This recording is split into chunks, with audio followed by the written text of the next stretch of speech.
आनंद का विषय है कि हम सभी इस पवित्र भगवान के आंगन में बैठे हुए हैं, जहां चारों ओर पवित्र प्रभाव है। आप देखते हैं कि जहां लगातार ही प्रभु की वाणी गूंजती है, मंत्रों का उच्चारण होता है, यज्ञ होता है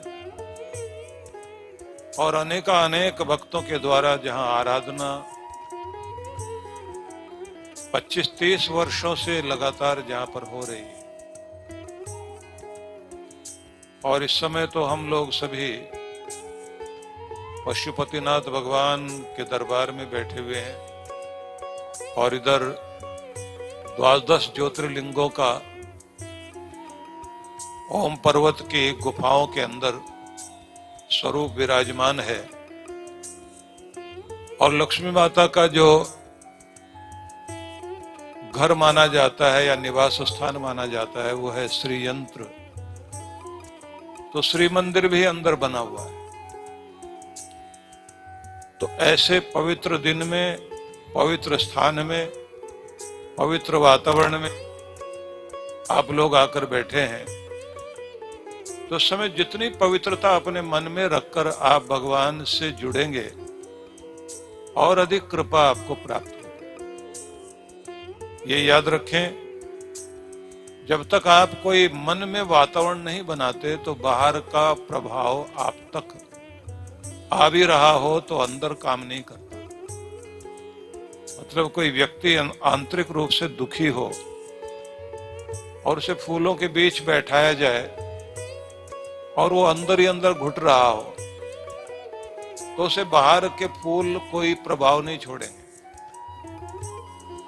पूर्णिमा हो और रात्रि के अंदर पूर्णिमा का चंद्र अपनी चांदनी के साथ पूरे वातावरण को चांदी के रंग से भर रहा हो और कोई व्यक्ति अंदर से या तो बीमार है या परेशान है, तो उसको चांद में कोई रस नहीं दिखाई देगा। उसको लगेगा कि होगा चांद सारी दुनिया के लिए, लेकिन मेरे लिए तो लगता है कि चांद भी आज दुख ही बरसा रहा है। लेकिन यदि आप अपने भीतर को चेंज कर लें, थोड़ा परिवर्तित करें, तो उसका प्रभाव बड़ा अद्भुत होता है। बाहर का प्रभाव फिर आपकी मदद करता है। आप जल्दी अपने आप को ठीक भी करते हैं, शक्ति से भर उठते हैं और आपके अंदर कुछ दिव्यता का प्रवेश होने लगता है। बहुत बार जब हमारी कामनाएं पूरी नहीं होती तो एक बहुत बड़ी नेगेटिविटी हमारे अंदर प्रवेश कर जाती है। हम अपने आप को अभागा, दुर्भाग्य से भरा हुआ और बेचारा अनुभव करते करते उस स्थिति में पहुंच जाते हैं कि हमको लगता है कि शायद अब कोई कुछ बनने वाला नहीं है। फिर हम कोई उम्मीद की किरण लेकर चलते हैं कि शायद यहाँ नहीं बात बनती तो वहां बनेगी, वहां जाए, इधर जाए, उधर जाए। याद रखना कि कोई भी वातावरण तब तक प्रभावित नहीं करेगा जब तक खुद को आप भीतर से बदलने की कोशिश नहीं करेंगे। बाहर से हथौड़ा मार मार करके आप ताले पर चोट लगाएं उसे खोलने के लिए, वो ताला टूट जाएगा, पूरी तरह से बेकार हो जाएगा। तब कहीं आपका द्वार खुल जाए तो खुल जाए। लेकिन अगर आप इतनी मेहनत न करके छोटी सी चाबी से ताले के हृदय में प्रवेश कर जाएं, तो ताला फिर जोर लगाने की जरूरत नहीं है। ताला भी सुरक्षित है, द्वार भी खुलता है, आपका काम भी बनता है। तो बस यही आपको ध्यान रखना है, अपने हृदय तक परमात्मा के प्रेम की चाबी को पहुंचने दीजिए, जिससे आपका हृदय भी खुले और आपका भाग्य भी ठीक हो जाए। अपने भाग्य को ठीक करने के लिए कुछ वातावरण को हमें बनाना चाहिए, कुछ अवसरों का प्रयोग करना चाहिए। ये जो अवसर हैं ये लाभ देते हैं आपको। अन्यथा आपके मन में जैसे भी कहा जा रहा था कि अपने बैर को छोड़ दीजिए, अपनी कड़वाहट को छोड़ दीजिए, अपने आप को थोड़ा ठीक कर लीजिए। आप अंदर से कड़वाहट लिए बैठे हुए हैं और बाहर से आपको वातावरण दिया जा रहा है। किसी ने घर में कह दिया, कड़वाहट रहती थी कि सब के सब लोग बैठकर रामायण देखो, आपके घर की कलह कलेश ठीक हो जाएगी। बात मान ली गई, रामायण सीरियल लगाया गया। रामायण सीरियल में ताड़का वाला वातावरण आ गया। अब ताड़का सामने आई और उसी समय बच्चे ने आकर माँ से पूछ लिया, ये कौन है? और उसी समय माँ ने कह दिया, ये बुआ है।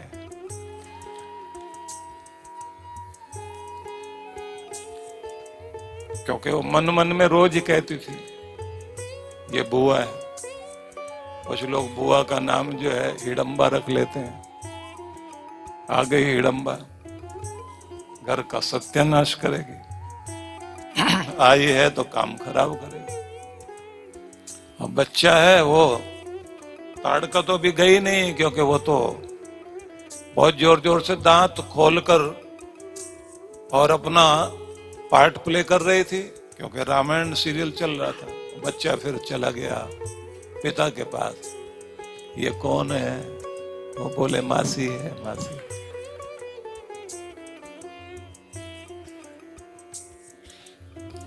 क्योंकि घर में जो चलता था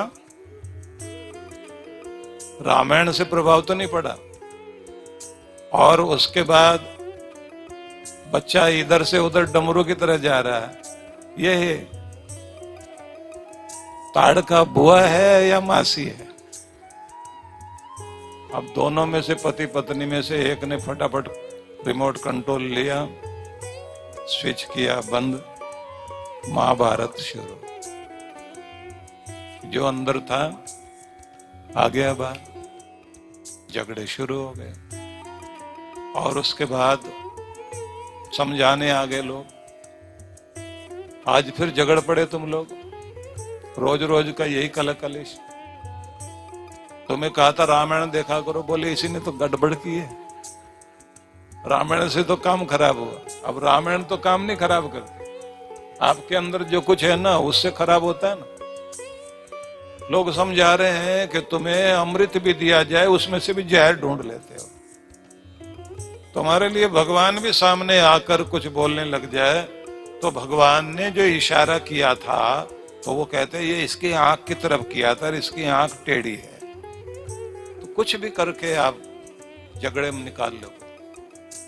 और जब आप अपने भीतर पवित्र करोगे, वातावरण को ठीक करोगे, तब फिर चाहे महाभारत ही देख रहे हो, फिर आपके घर में लड़ाई नहीं होती। और वैसे देखा जाए तो महाभारत को 5वां वेद कहा गया, वो कोई लड़ाई झगड़े की चीज नहीं है। महाभारत में जो कुछ संदेश है वो तो कई और ग्रंथों में है भी नहीं। लेकिन लड़ाइयां शुरू हो जाती हैं जब आप लोग अपने वातावरण को गड़बड़ कर लेते हैं। जिन लोगों को झगड़े के लिए कोई भी मन में बात चल रही होती ना, तो अंदर अंदर सुलग रहे होते हैं, उनको बहाना चाहिए। और कुछ लोग मूर्ख होकर भी अपने आप को ज्ञानी समझ रहे होते हैं, वो ज्ञान दे रहे होते हैं और होते पहले दर्जे के मूर्ख। और कोई भी बात पूछिए वो एकदम तुरंत जवाब देंगे कि हाँ मुझे पता है। गांव में चोरी हो गई, पुलिस वालों ने सारे लोगों को इकट्ठा कर लिया, गोल घेरा बनाया। गोल घेरा बनाकर एक एक से पूछना शुरू किया, तुम बताओ चोरी किसने की, तुम बताओ किसने चोरी की। तो एक बहुत बड़ा ज्ञानी बना हुआ था, वो ऊपर कहीं बैठा हुआ था, बोला साहब ये कोई नहीं बताएगा, मैं ही बता सकता हूँ। बुलाया उसको, बोले यहाँ नहीं बताऊंगा, थोड़ा दूर चल के बताऊंगा। पुलिस वाले ने भी सोचा सच में यही बता सकता है, बहुत दूर लेके गया और जाके बोला अब बताएगा, बोले हाँ बताऊंगा। अब कान करो इधर। पुलिस वाले ने कान किया, बोले जी मुझे तो ऐसा लगता किसी चोर ने चोरी की है। पुलिस वाले ने लंबा डंडा उठाया और उसको कहा थोड़ा झुक। और फिर क्या कार्यक्रम किया होगा पता ही आपको। 5 डंडे मारे और फिर कहा चोर ने चोरी की है, ये तो मुझे पता ही नहीं था, मेरा तो ज्ञान चक्षु खोल दिया तुमने, और इतनी दूर लेके आया। और फिर कान में बताता है, थोड़ा हंस लो खुल के और जोरदार तालियों से स्वागत कर लीजिए अपना।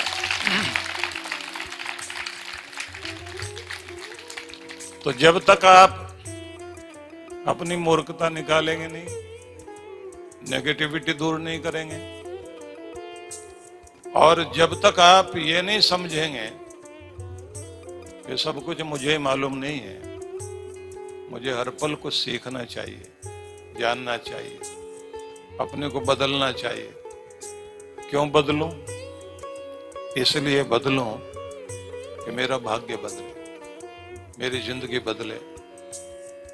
बाहर फूल खिले न खिले, मेरी जिंदगी में फूल खिल जाए, मेरे भीतर फूल खिल जाए, उसकी तैयारी करनी है।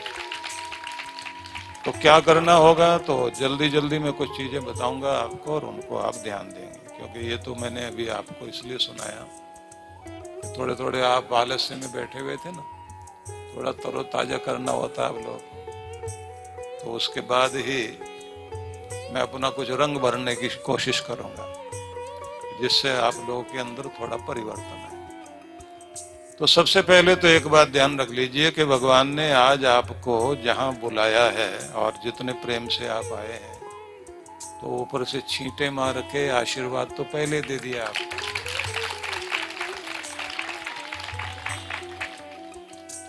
और वो भी कुछ ही बूंदे डालकर आशीर्वाद दिया। मैं मुंबई में था रात में 10 बजे तक, वहां तो भगवान इतना आशीर्वाद दे रहा था, हम भाग भाग करके छिप रहे थे, वो बरस रहा था। हमने कहा इतना ही, थोड़ा सा ही काफी था।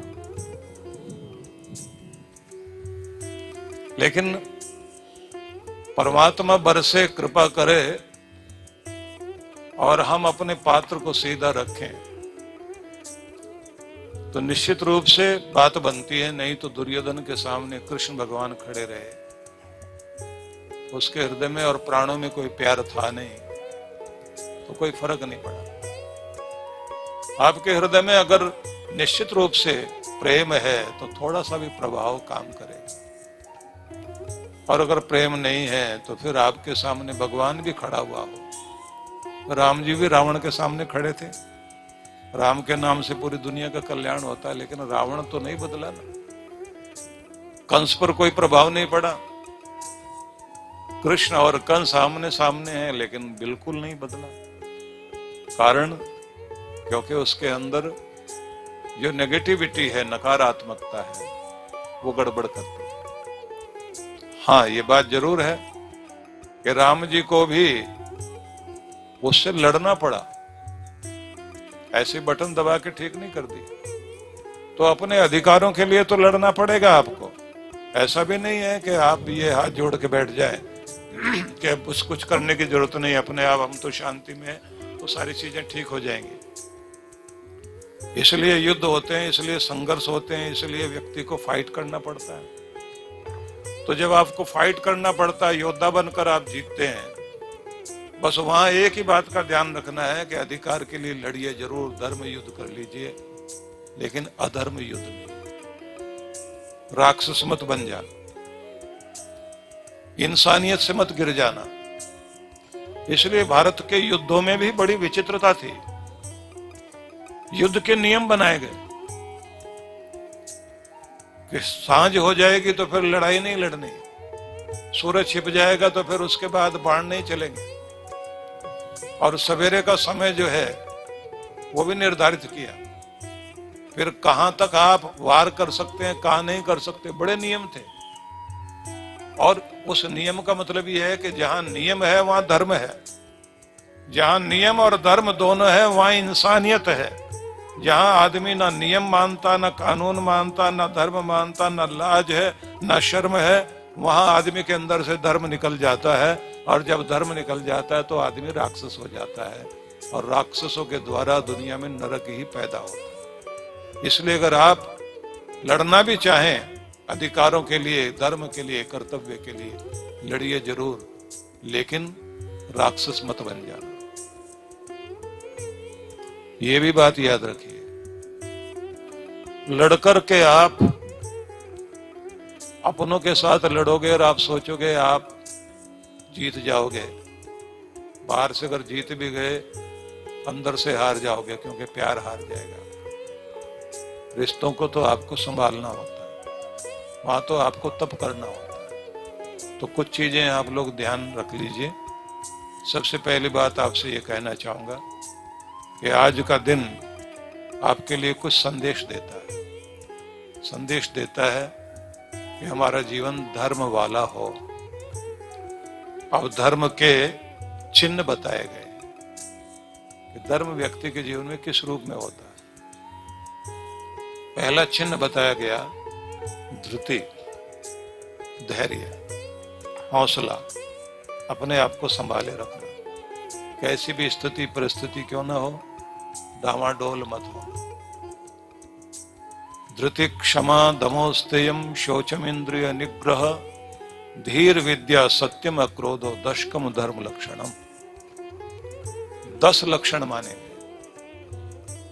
अधीरता, व्याकुलता, बेचैनी, उद्विग्नता, और उद्विग्नता में उठाए गए कर्म, उठाए गए पग, वो सब के सब आपसे जो कुछ कराते हैं वो अधर्म होता है। जब आप खुद को संभाले रखते हैं, धैर्य रखते हैं, संतुलन बनाए रखते हैं, शांत रहते हैं, स्थिर होते हैं, तो आपके जीवन में पवित्रता आती है। तो हर पल कोशिश कीजिए स्थिर रहने की, संतुलित रहने की, बैलेंस बनाए रखने की, खुद को संभाले रखने की। जितना खुद को संभाले रखेंगे मजबूत बनेंगे, शक्ति आएगी। तो इसलिए अपने देश में विवाह संस्कार भी होता है तो उस समय एक शब्द बड़ा अद्भुत कहा जाता ध्रुवम पश्य। वर जो है वधू को कहता है कि ध्रुव नक्षत्र को देखो। जैसे वो अपनी जगह पर अटल है, दिशा नहीं बदल रहा, ऐसे तुम भी अटल रहो अपने नियमों में, अपनी मर्यादा में, अपने धर्म में, गिरना नहीं। तुम्हें देखकर दुनिया को रास्ता मिले तो दुनिया के उन सब लोगों को, आज तो तरह तरह के साधन आ गए ना, इससे पहले समुद्र में यात्रा करने वाले जितने भी नाविक होते थे वे अपनी दिशा निर्धारित करने के लिए ध्रुव तारे को देखते थे कि इससे पता लगता है ये पूर्व दिशा है, उत्तर दिशा है। जैसे आप जो है सूरज जिधर से निकलता है तो उसी को प्राची दिशा कहते हैं। तो ऐसे ही ध्रुव नक्षत्र जिधर है वो उत्तर दिशा होती है, वो दिशा को निर्धारित करता है, दिशा के विषय में बताता है कि इधर ध्रुव जहां है वहां उत्तर दिशा है। तो माना गया है कि जो आदमी अपनी जगह अटल है, स्थिर है, बैलेंस में है, स्वयं को संभाले रखता है, वो खुद भी दिशा में है और दूसरों को भी दिशा देता है, दूसरों को भी रास्ता दिखाता है। तो ये ध्यान रखना, जिस किसी आदमी की जिंदगी में कोई प्रिंसिपल है, कोई सिद्धांत है, कोई नियम है, वो आदमी उतना ही ऊंचा होगा। और जिसका कोई नियम, कोई सिद्धांत नहीं, कोई प्रिंसिपल नहीं, आदमी और नीचा होता है। घर के अंदर एक जिम्मेदार, एक समझदार आदमी हो, उसका घर चल जाएगा। और जिस घर के अंदर सारे के सारे मूर्ख हो, वो घर चलने वाला नहीं। और ये बात ध्यान रखना, एक एक क्षण का उपयोग आप अपने आप को ऊंचा उठाने में कीजिए। अपना मनोरंजन भी करना है ना, उच्च स्तर का होना चाहिए, नीचे स्तर का नहीं होना चाहिए। घटिया लोगों के साथ नहीं बैठिए। संग का रंग बहुत बड़ा काम करता है। बैड कंपनी आपको इतना नीचे ले जाती है आप कल्पना भी नहीं कर सकते। टाइम पास करने के चक्कर में कभी मत पड़ो। ताश खेल रहे हैं या कोई और कार्य कर रहे हैं। एक बार मैं शुरू में, मेरी आयु भी उसमें शायद 24 की रही होगी, 24-25 की। तो मैं ट्रेन में यात्रा कर रहा था, तो वो जो फर्स्ट क्लास की बोगी होती है उसमें ज्यादा लोग तो होते ही नहीं, तो उस केबिन में मैं और एक सज्जन और थे। वो सज्जन जो सामने बैठे थे वो मुझे देखते रहे बार बार। मैं किताब पढ़ रहा हूं अपनी पुस्तक को। अब वो पुस्तक उठाए तो उसमें जो है बड़ा कठिन कठिन लिखा हुआ था, बोर हो जाए बेचारा। थोड़ी देर में उसने मेरे से कहा, टाइम पास करने के लिए ताश खेलोगे? मैंने कहा ये अपने जैसा बनाने का निमंत्रण दे रहा है मुझे।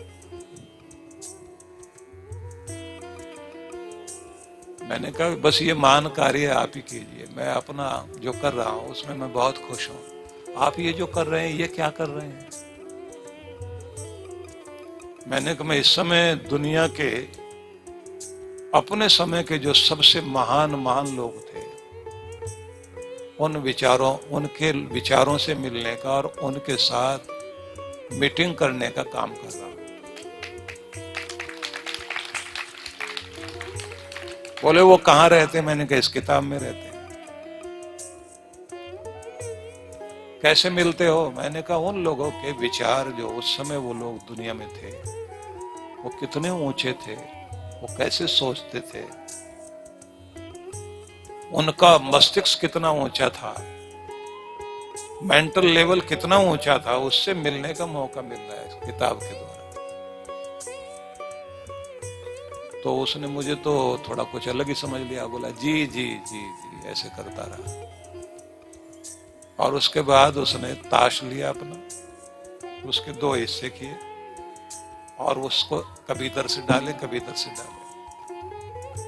और मैंने उसके तरफ थोड़ी देर पढ़ने के बाद जब एक किताब रखी दूसरी उठाने लगा, मैंने कहा आप ये क्या कर रहे हैं? बोले दोनों तरफ से मैं ही खेल रहा हूं। मैं दोस्त, मैं दुश्मन समझ लीजिए, मेरा प्रतिद्वंदी भी मैं ही हूं। तो आप सोचिए कि लोग अकेले बैठे टाइम खराब कर रहे हैं।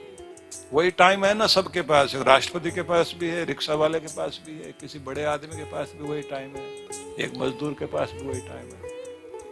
कोई आदमी अपने आप को, अपने समय को व्यतीत करते करते ऊंचाई पर जा रहा है और कोई आदमी जो है वहीं का वहीं पड़ा हुआ और फिर किस्मत को कोसता है कि मैं ऐसा क्यों हूं। तुम बदलना नहीं चाहते, तुम चेंज नहीं होना चाहते। ट्रेन में 2 लोग बैठे हुए, वो आप कहाँ रहते हैं? बोले मुरादाबाद। ओहो, तो हम भी तो मुरादाबाद रहते हैं, बड़ी खुशी हुई आपसे मिलकर। अच्छा, मुरादाबाद में कहाँ रहते हैं? बोले वो प्रेम नगर में रहते हैं। अच्छा अच्छा, वाह वाह, हम भी वहीं रहते हैं। अच्छा, कमाल हो गया फिर तो। अब लोग उन दोनों की तरफ देखें, सबके सबका ध्यान उधर ही जाए। अच्छा, वहां कहाँ रहते हैं आप लोग?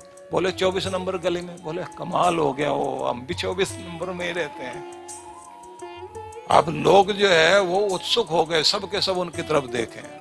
अच्छा, वहां कहाँ रहते हो? बोले 25 नंबर मकान में रहते हैं। बोले हम भी तो वहीं रहते हैं। एक पहलवान वहां खड़ा हुआ था, उसको बड़ा गुस्सा आया, दोनों एक ही जगह रहते हैं और दोनों के दोनों ऐसे बात कर रहे हैं। बोले, उसने गला पकड़ा, भैया तुम जानते नहीं एक दूसरे को? बोले बाप बेटे हैं, जानते क्यों नहीं है।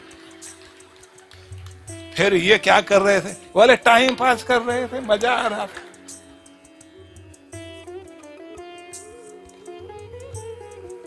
तो आपके पास जो कुछ भी जीवन में है, आपका समय, आपकी उम्र है और वो सबसे कीमती है। अगर आप अपने आप को प्यार करते हैं तो अपनी जिंदगी को बहुत प्यार करोगे। अपनी जिंदगी को प्यार करोगे तो अपने टाइम को प्यार करोगे। अपने टाइम को प्यार करोगे, वक्त को प्यार करोगे तो उसे कभी बेकार नहीं करोगे। और उसको किसी तरह, लोग कहते हैं ना टाइम काट रहे हैं, किसी तरह टाइम काटो नहीं, इसको जियो।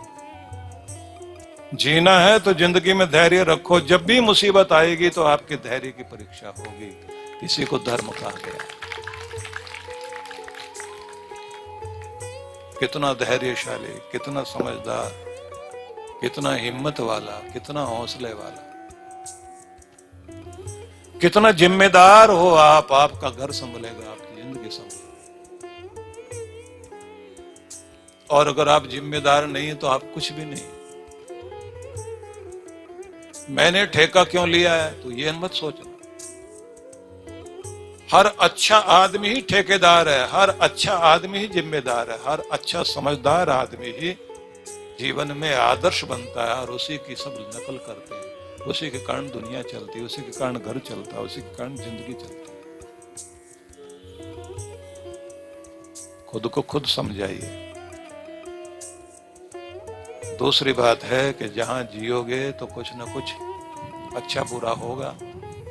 किसी की बात पसंद आएगी, किसी की नहीं, किसी का व्यवहार पसंद आएगा, किसी का नहीं पसंद आएगा। कुछ बर्दाश्त कर लीजिए, कुछ को माफ कर लीजिए, कुछ से माफी मांग लीजिए, जिंदगी को आगे बढ़ा लीजिए। धर्म का ये दूसरा लक्षण है, इसको कहते हैं धृति, क्षमा, क्षमा कर। तीसरा कहा गया है खुद पर कंट्रोल, खुद के मालिक बनकर जीना। जहां आपको कहा जाए कि कंट्रोल करना सीखो, ब्रेक लगाना सीखो, ब्रेक लगा लिया करो। विचारों पर भी ब्रेक लगाओ। बहुत हो गया उल्टा सीधा सोचते सोचते, दिमाग खाली करो। ब्रेक लगाना सीख गए तो आप खुद के मालिक बन जाओगे। और नहीं लगा पाए तो आप देखते हैं ना कि दो ही तरीके होते हैं। गाड़ी में अचानक कोई एक्सीडेंट होने की स्थिति आ जाए तो एक तो ब्रेक लगाया जाता, नहीं ब्रेक लगा पाए तो स्टीयरिंग चेंज कर दो, दिशा चेंज कर दो। जिनके सामने आप जो है लड़ाई की स्थिति दिखाई देती हो ना कि ये भिड़ेगा जरूर, डायरेक्शन चेंज कर दो, अपने को बदल लो, ध्यान बटा लो, जगह बदल लो, उठ के चले जाओ। लेकिन जिस नीचे स्तर पर वो आपको लाना चाहता है उस स्तर पर मत जाना। गए तो नरक वही है। नरक कहीं और नहीं है, भीतर ही है। क्रोध आपके अंदर का पागलपन है। तो सार में मैं आपको बताना चाहता हूं, क्योंकि हमारे पास समय की भी एक अवधि है, तो जल्दी जल्दी सुन लेना। इस सारी दुनिया के सारे पौधे अपने पत्तों को अपने सूरज की तरफ करके रखते हैं, वहां से आती जीवनी शक्ति। कोई पत्ता क्यों टूट कर गिर जाता है? जैसे उसके अंदर का जो क्लोरोफिल होता है वो खत्म हो जाए या कम होने लग जाए, जीवनी शक्ति कम होने लग जाए तो पीला पड़ने लग जाता है और फिर हवा के हल्के झोंके से टूटकर नीचे गिर जाता है। आपके अंदर भी अगर जीवनी शक्ति बनी रहेगी तो बहाना कोई भी रहेगा तोड़ के रख देगा। अपनी जीवनी शक्ति को बनाना है तो जैसे जड़ों से खुराक ले रहा है पेड़ और सूरज से जुड़ा हुआ है। सूरज है गुरु, तो गुरुमुख हुए रहना और जड़ से जुड़े रहना। जो पेड़ नदी किनारे रहते हैं ना, उनकी जड़ें पानी तक पहुंची हुई होती हैं, हरे भरे रहते हैं। भगवान से जुड़े रहना, जड़ें भगवान तक पहुंचाए रखिए और दृष्टि गुरु से जोड़े रखिए, हरे भरे रहोगे।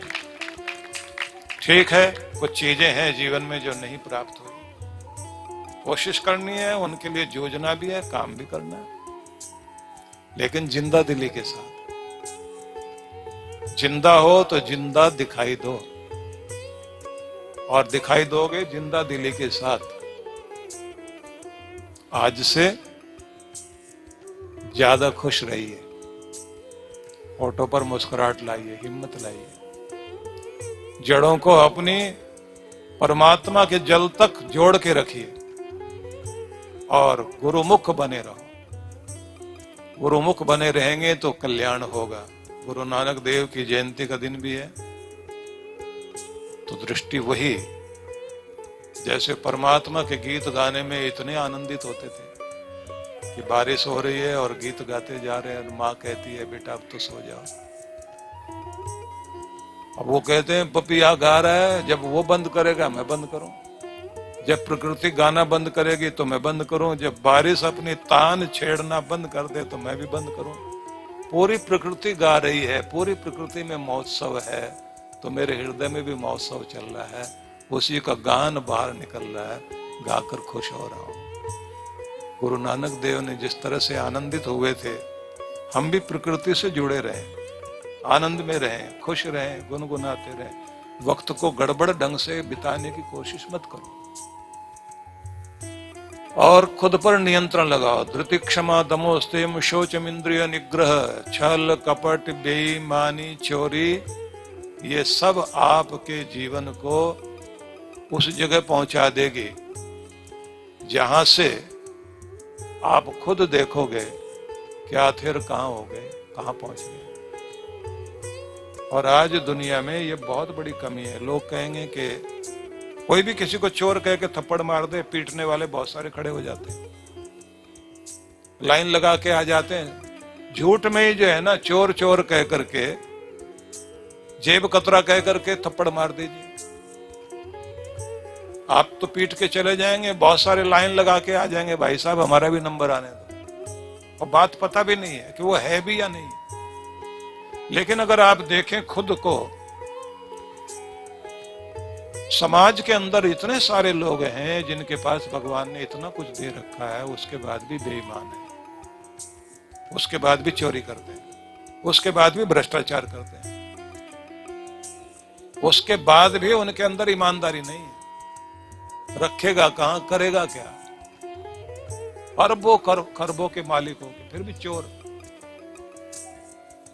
और पता है कि किसी दिन अगर ये भेद खुला तो सारा खाया पिया सब निकलेगा, सब जाएगा, मान सम्मान भी जाता रहेगा। तो धर्म जब आपकी जिंदगी में आता है तो आपको इन सब से ऊपर उठाता है। तिब्बत में जिन दिनों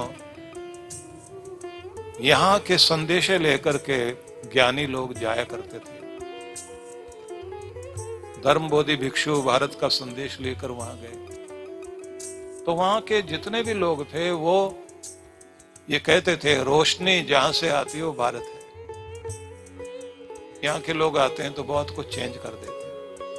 तो एक गुरु के आश्रम में कुछ चोर घुस गए और उन्होंने क्या किया, बहुत सारी खाने पीने की चीजें रखी हुई थी, सब उठाकर चुराना शुरू कर दिया। अनाज था वो बांध लिया। तो उसके जो प्रमुख थे महात्मा जी, वो जा गए, उन्होंने जाके उनसे कहा कि भैया जो ले जा रहे हो ले जाओ, लेकिन ये कर क्यों रहे हो तुम लोग? बोले हमारे पास नहीं है तो इसलिए कर रहे हैं, हम गरीब हैं इसलिए कर रहे हैं, हमारे पास और कुछ कमाने का जरिया नहीं है इसलिए कर रहे हैं। ये बोले ठीक है ले जाओ, लेकिन अफसोस है मुझे तुम्हारे ऊपर। क्यों? महात्मा आंखें बंद करके बैठे रहे और बोले बताता हूं अभी।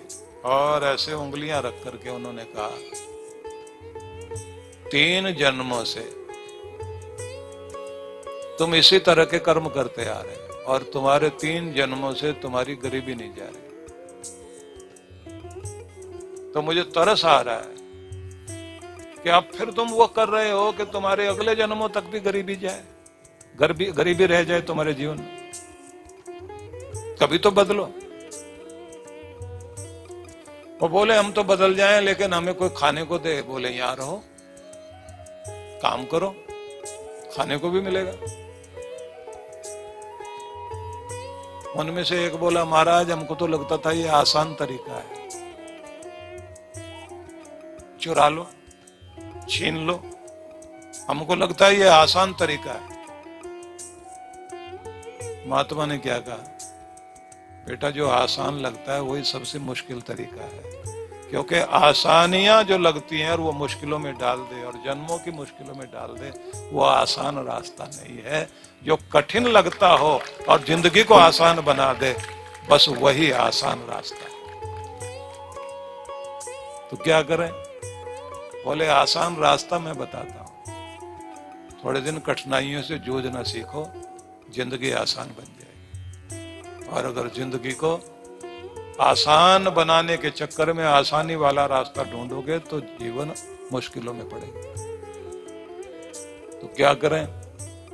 बोले आओ यहाँ खेती की जमीन है, मिलजुल करके इसी में अनाज उगाते हैं, तुम्हारे परिवारों का पेट भरेगा, भंडारा भी चलेगा, औरों का भी काम होगा, लेकिन साथ साथ नाम जाप भी करना है, धर्म भी जीवन में लाना।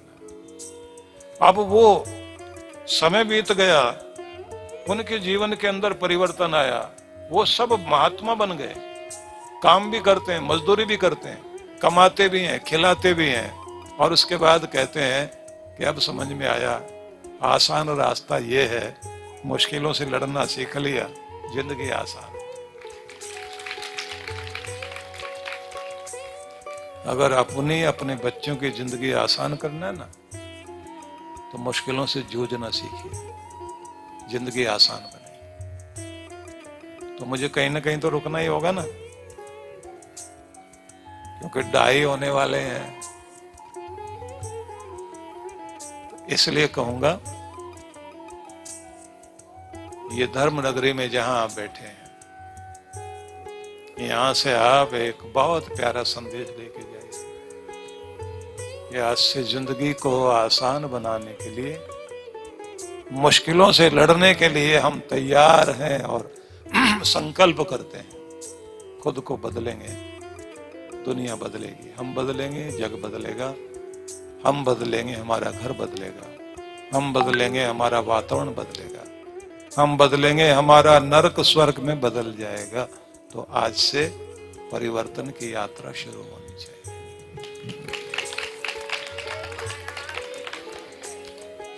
तो सबका स्वागत है, आप लोग इतने प्यार से यहाँ आए, और मैंने इन लोगों से कहा था कि इस बार हम लोग जो है ना, पूरी प्रकृति के बीच बैठेंगे, खुला आसमान होगा, नरम नरम धूप होगी, बीच बीच में भगवान अपना आशीर्वाद जैसे भी दे।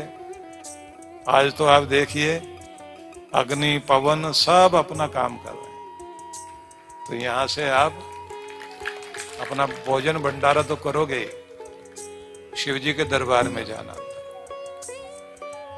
मत्था टेक कर आशीर्वाद मांगना कि सदगुरु ने जो कुछ संदेश दिया है, मैं उस पर केवल विचार ही नहीं करूंगा, उसको पूरी तरह से जीवन में जोड़ने की कोशिश करूंगा। मेरे अंदर परिवर्तन की धारा शुरू हो गई, मेरा नसीब बदलना शुरू हो गया, मुझ पर कृपा होनी शुरू हो गई, बात बननी शुरू हो गई। और यहाँ से जाते जाते दो चीजें बहुत ध्यान में रखनी है, माथा शांत, चेहरा मुस्कुराता हुआ, माथा शांत, चेहरा मुस्कुराता हुआ, सुबह का उजाला आनंद से भरा हुआ, शाम का अंधेरा शांति से भरा हुआ। बस शांति से आप सांझ को और गहरा करते जाओ कि सांझ हुई है, शांति की यात्रा में आगे बढ़ो। सुबह हुआ है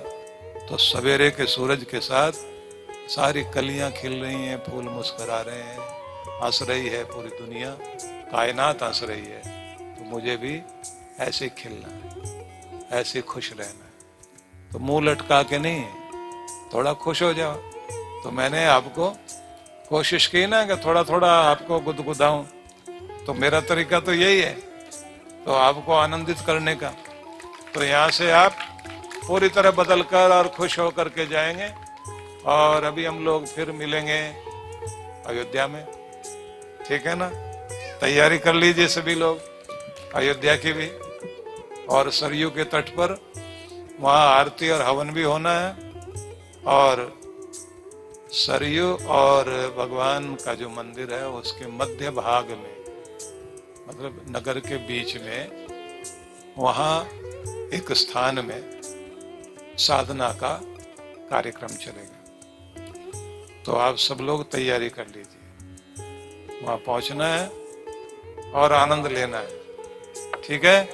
अब आइए, आरती का समय है, सोचना पहले सुन लीजिए और उसके बाद में, हाँ थोड़ा ये जरूर ध्यान में रख लें कि आपको धर्म से तो जुड़ना है, धर्मादय से भी जुड़ना है, धर्म कोश से भी जुड़ना है। यहाँ देखिए भाग्यशाली लोगों के इस जो ओम पर्वत है ना, इसके प्रांगण में अंदर उन भाग्यशाली लोगों के वंश बेल का यहाँ स्थापना की गई है जिन्होंने धर्म कोश में योगदान दिया।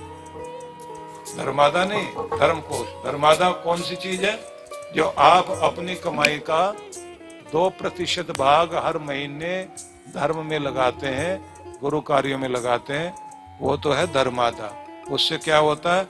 बरकत बनी रहती है। रोज की कमाई, रोज का जीवन, घर परिवार का चलाना, जीविका चलाना वो आसान बना रहता है। और धर्म कोश से लोक भी सुधरता है और परलोक सुधरता है और भगवान के दरबार में आपकी हाजिरी लग जाती है। तो यहाँ जाके दर्शन करना, मत्था टेकना, और जो प्रसाद आप ग्रहण करोगे ना अभी, उसे भी इतने प्यार से देख करके और अमृत प्रसाद समझ करके ही ग्रहण करना। नहीं मिर्चें कम थी या मिर्चें ज्यादा थी, नमक ऐसा था, पूरियां ऐसी होनी चाहिए थी, या हलवाई को बनाना नहीं आया, ये सब नहीं।